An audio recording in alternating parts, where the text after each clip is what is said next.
Hello mechanic दोस्तों, आज मेरे पास गैराज में आई हुई है होंडा SP 125 BS6 FI वाली वेरिएंट है। सबसे पहले अगर यहाँ पे देखें तो इस जगह पे आपको सेंसर्स एक्चुएटर्स देखने को मिलेंगे।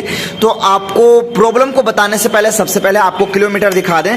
तो यहाँ पे इग्निशन ऑन कर लिए हैं और किलोमीटर देखें तो 32,461 किलोमीटर हमारी गाड़ी चली हुई है। इस जगह पे चेकलाइट है और साथ ही साथ आपको इसके प्रॉब्लम के बारे में बता देते हैं। तो चलिए सबसे पहले आपको बता दें, इसके अंदर करंट नहीं आ रहा है। जी हाँ मैकेनिक भाइयों, अभी देखें इग्निशन ऑन है। अब चलिए आपको किक का अप्लाई करके दिखाते हैं। मारो किक, जोर से और जोर से। और तो देखें इसके अंदर स्पार्किंग नहीं है। और गाड़ी में सबसे इंटरेस्टिंग क्या है कि एक वीक से कंप्लीट गाड़ी यहीं पे खड़ी है और इसके अंदर जो है करंट की समस्या जा नहीं रही है। चलिए सबसे पहले आपको एक एक स्टेप बताते हैं कि कैसे चेक करना है करंट जब ना आए। चलिए सबसे पहले इसके अंदर OBD लगाते हैं और ये फाइंड आउट करते हैं क्या ECU सही से वर्क कर रहा है कि नहीं, किस चीज से प्रॉब्लम है जो हमारी गाड़ी में करंट नहीं आ रहा है। चलिए सबसे पहले OBD असेंबल करते हैं और देखते हैं एक्चुअल प्रॉब्लम इसके अंदर है क्या, OBD एक्सेप्ट करता है इसका ECU या नहीं। उसी से पता चलेगा कि एक्चुअल प्रॉब्लम है क्या जो हमारी गाड़ी में करंट नहीं आ रहा है। तो सबसे पहले ये पता करेंगे कि इसके अंदर कोई सेंसर या एक्चुएटर या कोई सेंसर वगैरह खराब तो नहीं हो गया जिससे करंट का प्रॉब्लम है आ रहा है। तो यहाँ पे देखें इस जगह पे हम जो है बाइक का OBD यूनिवर्सल केबल इसके अंदर असेंबल करेंगे। सबसे पहले इसके ECM को फाइंड आउट करेंगे कि वो प्रॉपर तरीके से वर्क कर रहा है कि नहीं। तो देखें ये पूरी तरह से एक पैकेज है, complete all in one cable. अगर अभी तक आप नहीं खरीदे हैं तो लेट मत कीजिए। मेरा व्हाट्सएप नंबर दिख रहा होगा स्क्रीन के ऊपर, मुझसे कॉन्टेक्ट कीजिए। आपको सस्ते रेटों में, मार्केट रेट से आपको कम दाम में आपको हम प्रोवाइड करेंगे। तो चलिए सबसे पहले क्या है इसके अंदर हम लगा लेते हैं OBD। तो यहाँ होंडा किस जगह पे है पहले देख लेते हैं। यूनिवर्सल है, थोड़ा सा कंफ्यूजन हो जाता है। तो होंडा का केबल कहाँ है यार, ये ब्लैक वाला सुजुकी होंडा। जी हाँ ये देखिए होंडा। तो चलिए इस वाले जगह पे यहाँ पे लगा देते हैं। इग्निशन ऑन है और यहाँ पे देखें फटाक से केबल लगाएं, रेड कलर का सिंबल जला। अब सारा प्रोसेस आपको स्क्रीन के ऊपर दिख रहा होगा कि क्या क्या हम इसके कंप्लीट टॉर्क प्रो को कैसे यूज करते हैं। और याद रखें इस केबल के साथ OBD और OBD के साथ साथ टॉर्क प्रो एप्लीकेशन भी हम दे रहे हैं। तो उसके लिए आप बेफिक्र रहिए। चलिए आपको हम सारा प्रोसेस बताते हैं गाड़ी में एक्चुअल प्रॉब्लम है क्या।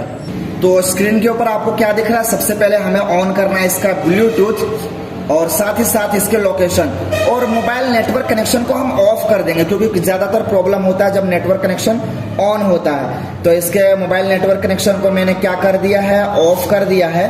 अब चलिए सबसे पहले आपको क्या है कि इसके टॉर्क प्रो एप्लीकेशन पे हम ले चलते हैं। स्क्रीन के ऊपर सारा प्रोसेस, जैसे इसके टॉर्क थोड़ा सा टाइम जाएगा लेकिन करंट का प्रॉब्लम जब भी आए 100% सोल्यूशन आपको निकाल के देखेंगे।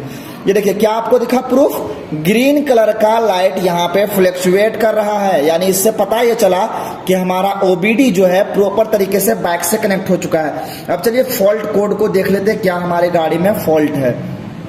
ये देखिए जो भी इसके अंदर प्रॉब्लम दिखता है ये इंजेक्टर सर्किट, इग्निशन कॉइल और ये कंप्लीट पर्ज कंट्रोल वाल्व और यहाँ पे मल्टीपल डिस्क्रिप्शन के एरर देखने को मिलता है। तो यहाँ पे ऐसा कोई करंट फॉल्ट इसके अंदर नहीं है, सारे के सारे पेंडिंग फॉल्ट है। और करंट के रिलेटेड अगर एक चीज देखा जा रहा है HT कॉइल, तो HT कॉइल से जो है पहले कभी एरर आया था बट अभी HT कॉइल का एरर यहाँ पे नहीं दिख रहा है। चलिए इसको हम रिफ्रेश कर देते हैं और क्लियर फॉल्ट ऑन ECU कर देते हैं। तो देखिए अब क्लियर फॉल्ट ऑन ECU हो रहा है। रिफ्रेशिंग का टाइम आपको स्क्रीन के ऊपर दिख रहा होगा। देखिए OBD लगाते ही पता चल जाता है कि कौन सा सेंसर या एक्चुएटर का प्रॉब्लम है जो गाड़ी में करंट नहीं आ रहा है। तो इसका रिफ्रेशिंग होने देते हैं, देखते हैं क्या इसके अंदर फॉल्ट दिखता है या नहीं। करंट तो कुछ है ही नहीं, सब पेंडिंग पहले का फॉल्ट। देखिए फॉल्ट लॉग मैनेजर में 0 फॉल्ट। अब चलिए इसको हम यहां से साइड करते हैं और चेक करने का एक एक स्टेप बताते हैं। तो OBD लगाने के बाद मैंने फाइंड आउट कर लिया कि इसके अंदर कोई भी ऐसा फॉल्ट नहीं है जिससे हमारी गाड़ी में करंट का प्रॉब्लम हो। अब चलिए सबसे पहले एक एक स्टेप को चेक करते हैं कि क्या ECU तो खराब नहीं है। तो सबसे पहले चलिए इसके अंदर हम ECU कोई और अदर गाड़ी का लगाते हैं, उसके बाद देखते हैं कि करंट आता है कि नहीं। अब बहुत ऐसे मैकेनिक भाई हमारे कंफ्यूज हो गए होंगे कि अगर हमारी गाड़ी में ECU खराब है तो फिर OBD कनेक्ट कैसे हुआ। तो मैकेनिक भाइयों आप सभी को बताना चाहते हैं कि यहाँ से ये जो पार्ट्स है ये इसके ECM के लिए काम करता है और साथ ही साथ ये जो इसका पार्ट्स है ये इसके ACGS स्टार्टर के लिए वर्क करता है। अब जो OBD कनेक्ट होता है वो ये पार्ट ये DLC के लिए जाता है, यहाँ पे डेटा स्टोर होता है। अगर प्रूफ अगर देखा जाए तो ये देखिए क्या लिखा हुआ है DLC, और DLC के लिए जो जगह दिया हुआ है यहाँ पे देखिए ये DLC यानी डेटा लिंक कनेक्टर के लिए जो जगह जा रहा है वो इसके ECM के इस वाले भाग से जा रहा है। अगर पूरा यूनिट खराब है और ये सिर्फ यूनिट सही है तो हमारी गाड़ी में OBD कनेक्ट हो जाएगा। तो यानी ECU खराब भी होता है तो उस कंडीशन में हमारी गाड़ी में OBD कनेक्ट हो जाएगा। तो चलिए इसको हम यहाँ से हटाते हैं और दूसरा ECM इसके अंदर लगा के देखते हैं कि गाड़ी में करंट आता है या नहीं। अगर करंट आता है तो सही, नहीं तो स्टेप बाय स्टेप आपको चेक करने का तरीका बताएंगे। तो मैकेनिक भैया यहाँ पे जो कस्टमर का कहना है कि इसके अंदर ECU भी डाल के देख लिया गया बट करंट नहीं आ रहा है। अब सबसे इम्पोर्टेंट क्या है कि मैं हर बार कहता हूँ कि कोई भी सेंसर या एक्चुएटर लगाने से पहले उसके अंदर आने वाले इनपुट वोल्टेज की जरूर चेकआउट करें। तो क्या है कि ECU जब लगा के देख लिया गया फिर भी करंट नहीं है तो पहले ये देखेंगे कि ECU को वर्क करने के लिए जो 12 वोल्ट की आवश्यकता पड़ती है वो इसके अंदर आ रहा है कि नहीं। तो चलिए इसके कपलर को ओपन कर लेते हैं और करंट चेक करते हैं कि इसके अंदर 12 वोल्ट इनपुट आ रहा है यानी करंट इसके ECM को वर्किंग के लिए। जब ही ना ECM काम करेगा जब इसके अंदर वोल्टेज की सप्लाई होगी। अब इतने सारे वायर में आपको फाइंड आउट कैसे करना है कि रिले ये जो कंप्लीट इसके ECM को वर्क करने के लिए वहां से आउटपुट वोल्टेज आता कहाँ है। तो यहाँ पे देखेंगे जो ब्लैक वाला आपको वायर देखने को मिलेगा इस जगह पे, ये देखें ये ब्लैक वाला वायर, इसमें 12 वोल्ट की सप्लाई होना चाहिए। 9V आए तो चलेगा बट 12 आए तो और बेटर है। तो सबसे पहले इस ब्लैक कितने नंबर पे 1 2 3 अप साइड में 1 2 3 तो 3 वाले टर्मिनल पे तो हमें जो है मैकेनिक भाइयों इसके इनपुट वोल्टेज को चेक करने के लिए यहाँ पे 1 2 3 नंबर पे इसके अंदर डालेंगे, क्योंकि जब ECU सही है तो फिर इनपुट वोल्टेज में प्रॉब्लम हो सकता है। तो 3rd नंबर पे इसको अटैच कर दिए हैं। अब इसके नेगेटिव टर्मिनल को इसके बॉडी अर्थ से कहीं पे भी टच करेंगे तो देखें 0.3 या कुछ का इस तरह से फ्लक्चुएशन देखने को मिला और यहाँ पे जो है वोल्टेज की समस्या है, यानी इनपुट वोल्टेज आ ही नहीं रहा तो करंट आएगा कैसे। अब इनपुट वोल्टेज कहाँ से आता है वो आपको बताते चलें। तो सबसे इम्पोर्टेंट यहाँ पे देखें, आपको वायरिंग डायग्राम दिखा दे ताकि आपको समझने में आसानी हो। ये 2 रिले से अगर यहाँ पे देखें कि है मेन रिले और दूसरा इस जगह पे, सॉरी थोड़ा सा ब्लर हो रहा है, ये स्टार्टर चार्जिंग रिले। तो ये रिले जब खराब होगा जब हमारे ECU को इनपुट वोल्टेज आने से नहीं रोक सकता है। बट ये जो मेन रिले है व्हाइट वाला रिले, तो ये देखिए यहाँ से जो है ना फ्यूज बॉक्स के लिए इसका करंट जाता है। तो सबसे पहले इसके फ्यूज बॉक्स को चेक करते हैं कि सारे फ्यूज सही है या नहीं, और उसके बाद रिले को भी चेक करेंगे। रिले को मल्टीमीटर से कैसे चेक करना है चलिए वो भी बताते हैं।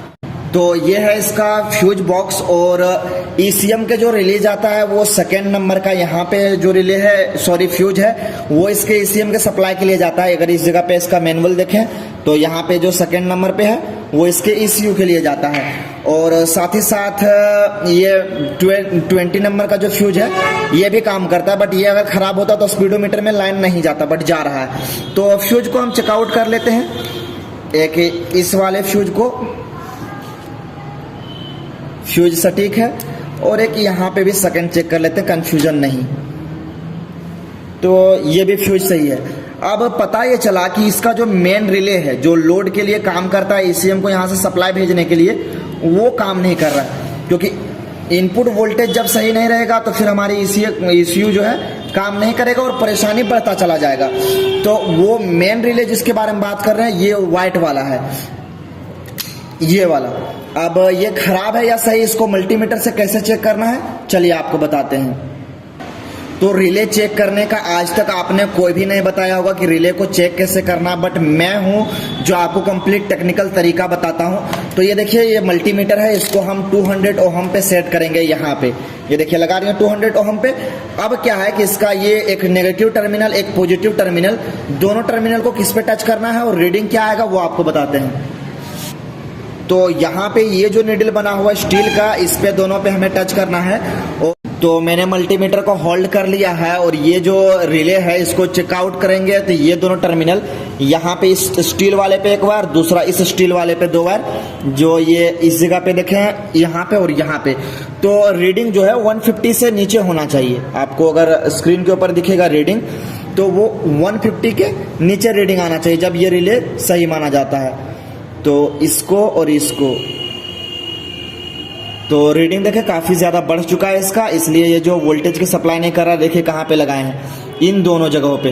तो यहाँ से इसका मेन काम है ECU तक इनपुट वोल्टेज पहुँचाने का। अब अभी आपको एक और कहा, हम दूसरा नया रिले लाए हैं, इसका देखिए वोल्टेज रीडिंग बढ़ रहा है। अब इसके अंदर हम नया रिले असेंबल करेंगे। तो ये इसका है ओल्ड रिले, हटा दो, इसका चेकआउट कर दिए हैं। ये इसका ओल्ड रिले है, ये इसका एक गाड़ी से ओपन करके मैंने लाया था ताकि चेकआउट कर लिया जा सके। अब चलिए इसको यहाँ पे डायरेक्टली असेंबल करते हैं। ये मैंने यहाँ पे असेंबल कर दिया, ये पुराना रिले है। अब चलिए आपको वोल्टेज चेक कराते हैं। अब मैंने क्या है, सिर्फ रिले रिप्लेसमेंट किया है और यहाँ पे 20 वोल्ट पे सेट करेंगे। पॉजिटिव वाला टर्मिनल जो है इस तीसरे नंबर पे 1 2 3 तीसरे नंबर पे ऐड करेंगे और इसको हम ग्राउंड देंगे कहीं से भी। तो देखिए यही होता है प्रूफ। पहले क्या था, इसके अंदर कोई भी वोल्टेज की प्राप्ति नहीं थी और अब जैसे इसके अंदर रिले रिप्लेसमेंट किए अब वोल्टेज आना शुरू हो गया। यानी यहाँ पे जो मैकेनिक भाई गलती कर रहे थे ECM को रिप्लेस करके, ECM की खराबी है नहीं, क्योंकि ECM को जो इनपुट वोल्टेज मिलना चाहिए वो रिले खराब होने की वजह से मिल नहीं रहा था। अभी देखिए 12 वोल्ट आना शुरू हो गया। अब चलिए इसको लगाते हैं और आपको करंट भी चेक कराएंगे और गाड़ी को स्टार्ट करके भी दिखाएंगे, क्योंकि गलती जो थी वो पता चल गया है। अब देखिए इसको मैंने लगा दिया है। अब चलिए आपको क्या है कि इसके गाड़ी को करंट को चेक करके दिखाएंगे। पंप भी चलना शुरू हो गया, सिर्फ इसके इनपुट वोल्टेज के प्रॉब्लम से यह सारा इशू हो रहा था। जैसे इनपुट वोल्टेज मिला, ये देखिए फ्यूल की छिड़काव हुआ, पंप चलना शुरू। चलिए करंट को चेक कराते हैं। अब इसके राइट हैंड साइड ले आ चुके हैं। आपको स्टेप बाय स्टेप नहीं बता पाएंगे क्योंकि टाइम काफी ज्यादा कम है और आपका ज्यादा टाइम भी नहीं लेना चाहते हैं। चलो मारो, ये देखिए स्पार्किंग आना शुरू हो गया। मारो मारो, बस बस छोड़ दो, शिट देह झटका। अब चलो गाड़ी को लगाते हैं फ्यूल टैंक। तो दोस्तों आपने देखा है कि एक छोटी सी प्रॉब्लम की वजह से गाड़ी 1 वीक से खड़ी थी। अब चलिए इग्निशन को ऑन कर लिए हैं। अब चलिए गाड़ी को स्टार्ट करके दिखा देते हैं आपको।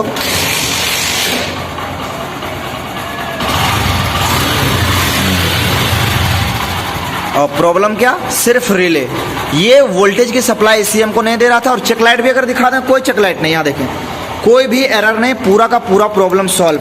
तो कभी कभी क्या होता है कि छोटी भी प्रॉब्लम जो है ना काफ़ी ज़्यादा परेशानी क्रिएट करती है। तो जब भी कोई भी सेंसर या एक्चुएटर को ख़राब साबित करें उससे पहले उसके इनपुट वोल्टेज को चेक कर लें। और माफ़ी चाहते हैं कि मैंने काफ़ी ज़्यादा डिटेल में एक्सप्लेन नहीं कर पाया। बहुत जल्द एक ऐसी वीडियो लाएंगे, आपका अगर कमेंट रहा जब, जिसमें आपको कंप्लीट डिटेल के साथ एक्सप्लेन करेंगे कि एक एक स्टेप, एक एक वायरिंग करंट के रिलेटेड कैसे चेक किया जाता है। क्योंकि अभी मेरे पास भी टाइम नहीं था, काफ़ी दूर आए हैं गाड़ी को रिपेयर करने। चलिए फिर मिलेंगे नेक्स्ट वीडियो में, तब तक के लिए थैंक्स फॉर वॉचिंग।